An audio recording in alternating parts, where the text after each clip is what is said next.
许多大车拼来看大卫斯杯国际男子网球团体赛，咱台湾是头一届拍入世界组总决赛资格赛。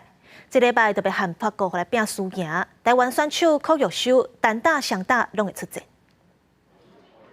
要伫大卫斯杯摕过10个冠军的法国队来台湾比赛，曾吉星、柯玉修、张俊兴、吴东林、甲黄宗和要行为主场，拼入去世界组的总决赛。听讲就是票拢买无，我感觉咱是真欢喜，较侪人会当看咱的，就是咱的 hard work。台湾已经真久无办这种高强度的网球国际赛，选手拢真期待。教练经纪人是要状况，决定柯玉修、吴东林负责单打，曾吉星甲柯玉修负责双打。像第二天一天打2场的比赛，其实在之前我很常会遇到这样的情况，所以我觉得应该还好。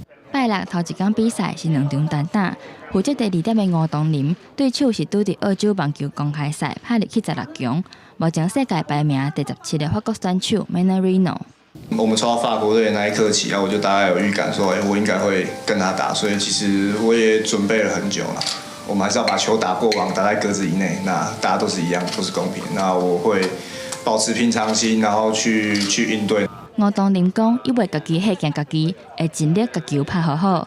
因为大家共同心声，是希望伫家己的主场，要4000位观众的面头前，摕出上好的表现。